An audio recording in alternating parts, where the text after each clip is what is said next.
live in Derbyshire, England, Midlands, countryside, middle of nowhere, only old white people, no Muslims. No.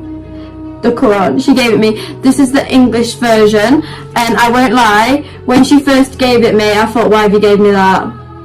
Like, do I look like I want to read that? Why have you gave me that? That's like, that was my, like, other things about Islam that like interested me from the very get-go was the fact that there's one book. There's not like this version of it and this version of the Bible and then this version and then Joseph's statement version of the Bible. There's literally just the Quran. And Assalamualaikum warahmatullahi wabarakatuh. Alhamdulillahilladzi arsala rasulahu bil huda wa dinil haqq liyuzhinahu ala dini kullihi wa kafa billahi syahida. Asyhadu an la ilaha illallah wahdahu la syarikalah wa asyhadu anna Muhammadan abduhu wa rasuluhu la nabiyya ba'da. Berjumpa lagi dengan channel saya Mars Techno. Saya doakan semoga semua sahabat dalam keadaan sehat selalu. Pada video kali ini kami akan menampilkan kisah perjalanan Mualaf, seorang remaja Inggris yang bernama Kara. Nah sahabat, mari kita saksikan bersama-sama videonya dan saya hanya sedikit mereaksinya.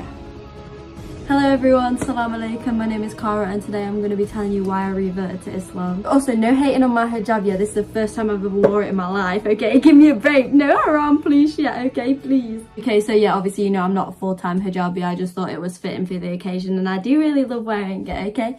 So, let's get into the story. So basically, a couple of years ago, I went on a family holiday to Turkey, right? And this was one of the first ever times I heard about Islam was on this holiday because I live in Derbyshire, England, Midlands, countryside, middle of nowhere, only old white people, no Muslims. Okay? Guys, there is not a single mosque in my area, okay? I did not know what Islam was until I was about 15 years old, no joke. No actual joke, I'd never heard of it in my whole life. It wasn't Islamophobic, but it was more of very much cautious. It was like, yeah, they don't like us, so like we need to be careful around them. But obviously that's not the case. I go on this holiday and I go to the water park. Who's at the water park is my mum, my stepdad, me and my little sister, okay? So me and my little sister go to the wave pool, my mum and my stepdad somewhere else. In this wave pool, this kid is like coming up to me and like grabbing on my arm, and I'm looking at my sister like, get this kid off me! Like, what's going on? Get it off! And then it starts like grabbing and like pulling me down. And I'm like, what are you doing?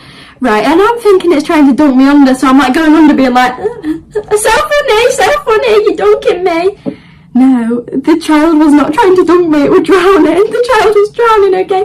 So I lift my arm up, I get the child, I pick the child up, and she had like a, I don't know what it's called actually. It was a hijab, yeah, but it was like waterproof. It was one that it was to wear like in the swimming pool. She had one of them when she's only a little girl. And I was like, oh my god, pull that back up, right? And then I picked her up and I was like looking around, I was like, where's your mum, where's your dad, where's your mum, where's your dad? But she didn't speak no English, so when I'd found her mum and dad, I just assumed they didn't speak no English as well, so I just dropped her off and walked off. I never said anything. Well, she must have told her parents like what happened, because later on our hotel was like just by the water park, but I'm not joking, like 6 hours later, the child, the mum and the dad and all the child's siblings all walk past and they're like, oh my god, you coming up to me, and I'm like, hey guys, what you want? And look what she gives me, okay? I would show you the bracelet, but I'm not gonna because it's a little bit contradicting. Okay, she gave me an evil eye bracelet, but then she also gave me the Quran. Wait, why is it not focusing? Hello? The Quran, she gave it me. This is the English version, and I won't lie, when she first gave it me, I thought, why have you gave me that? Like, do I look like I want to read that? Why have you gave me that? That's like, that was my, I swear down, yeah. May Allah forgive me for this, but I literally looked at her and I was like, do I look like I want to read that? Because I don't. Like, that's what I actually thought, and I'd be so serious. I feel crazy saying it now. But like, that was my mindset. I was like, she actually looked at me and thought, I want that. But anyway, so I took it anyway and I was like, yeah, thank you so much. And then she was like, I want you to come to the mosque with me. And I was like, I don't. Matter of fact, I don't want to put no headscarf on and go to no mosque. And she was like, no, I'd really love you to come, please at least take my WhatsApp number. And I was like, right, fine. So it gets to the end of the holiday and I'm like, do you know what, maybe I actually should have gone to that mosque, because like the culture, the fun, like I'd be a little bit more educated. So I thought, you know what, I'll go, okay. And I went to the mosque with this woman. I messaged her on WhatsApp. I met her at her shop, and then she also lived in the back. Went into the back. She gave me one of her abayas and hijab, and we went there. Bear in mind, the whole time my mum's got no idea where I am. Okay, I'm just telling her I'm shopping. I'm shopping, babes. Little does she know I'm in a full Muslimic outfit and going to the mosque. Yeah, so I'm getting all ready, and we go. And I actually didn't like go do wudu or like pray or anything. I didn't do any of that. I literally just went to like I think it was like a visiting area. It was like a tourist area, basically, where like tourists would go to observe what happens in a mosque, not to like actually partake. So I went there, we met up outside afterwards, spoke a little bit, and then I just thought, yeah, that was cool. Like I love doing that. It was a sick experience, but like I'm not Muslim and I don't want to be. Like, that's what I thought. And like the Quran, I've always kept it because I thought like, oh my god, like a memory, but I never read it. I just thought, pfft. And then I come online, yeah, and do you know what, all the things that's happening in Palestine actually got me to look into the religion properly. Okay, obviously, can you see my Palestinian jumper? Because it's free Palestine until the very end. I first found out about like what Palestine was actually going through and the full-on genocide and the fact it's been happening for over like centuries, like over 75 years this shit's been happening. And then obviously I found out about it on social media, then I read books, and the whole thing that stayed consistent the whole time was that these people are literally being bombed to the point that they've got nothing. They've got no water, no house, no food, no nothing, and they still say Alhamdulillah. They still say Alhamdulillah, and they still say, before they even say, oh my god, I just wish I was safe, I just wish I was safe, they say, oh, inshallah, I'll be safe. Like, that was a mind-blowing to me, because you have nothing. You have nothing. And the fact, like, it's so easy to like look and be like, well, how can there be a God? If this is happening, how can there be a God? And the fact that they still looked at this and they thought, this is happening because Allah wants this to happen.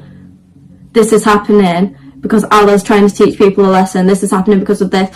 And to think that, to me, like, that just has to be the truth. Like, there's nobody that's going to be that devoted to something that is just not the truth.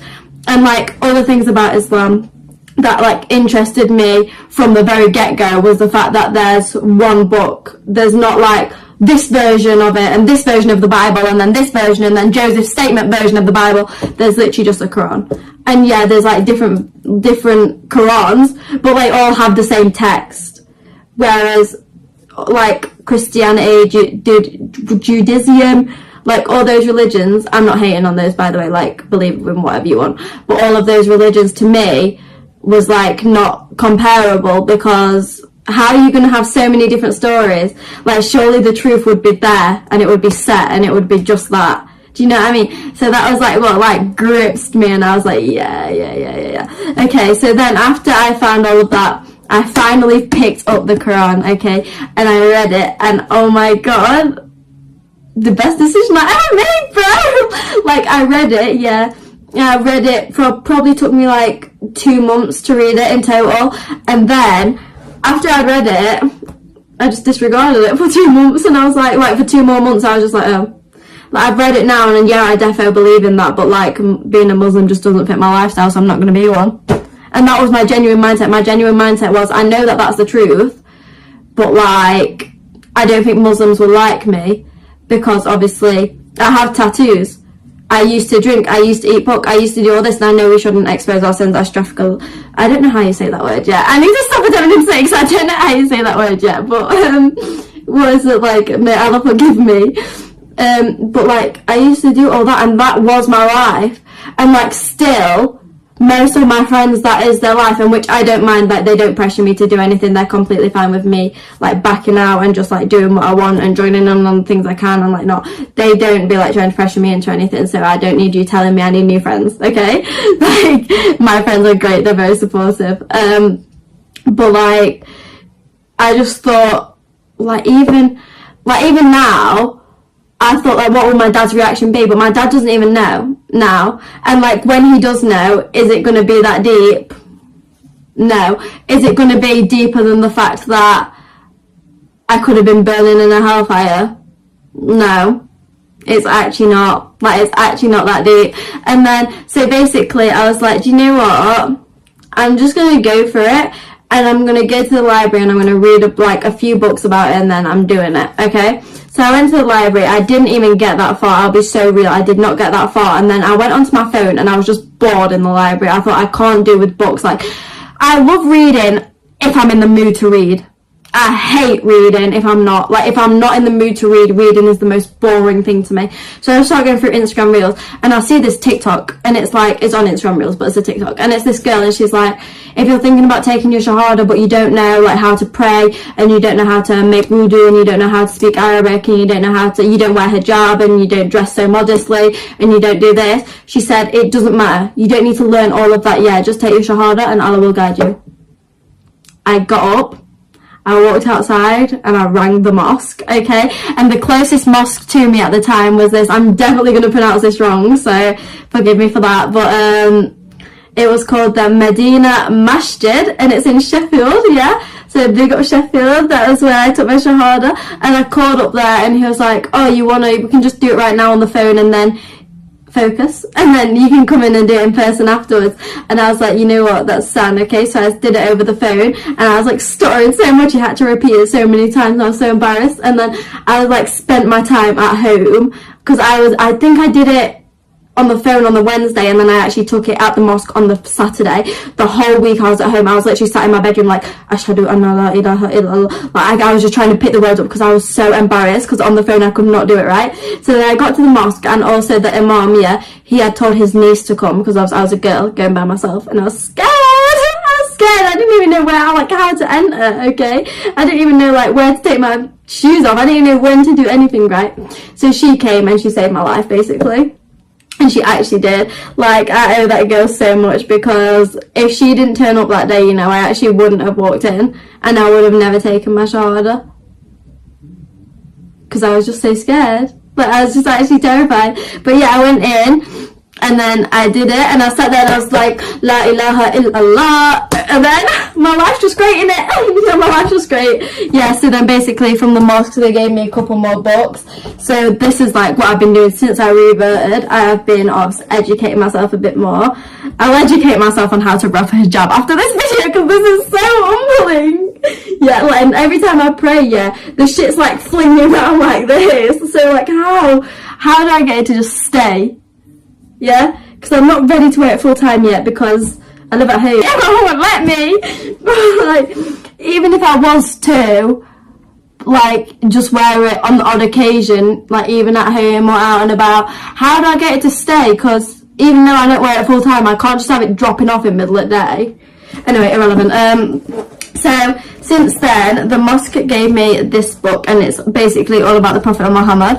I'm hoping that so basically, yeah, obviously, this is the Quran. The mosque didn't give me this, but that's the Quran and I would never ever write in that or anything. But these are just like Islamic books and whenever I'm reading them, I always I always make notes and stuff. And I'm just wondering, do you think that's okay? Like, do you think it's okay that I write in these books even though they're like Islamic learning books? Because I would never write in the Quran, but like, is that okay if I write in these? So that's the first book the mosque gave me. And then this is the second one, the Loving Rasulullah. And then there is the Light of Sight. Very cute. This is my favourite person in that whole entire world, got for me. There's actually another one of these little books, but it's up there in that box and like, it's in there for a reason, so I'm not getting it out. Okay, so she got me another book as well, but this is a book that says I Am There. This is my favourite because it has like dua and it has hadiths and it has just like everything's in this book, okay? It's just such a perfect little book. My Quran, she got me this as well and I am so thankful for everyone that's helped me on my journey.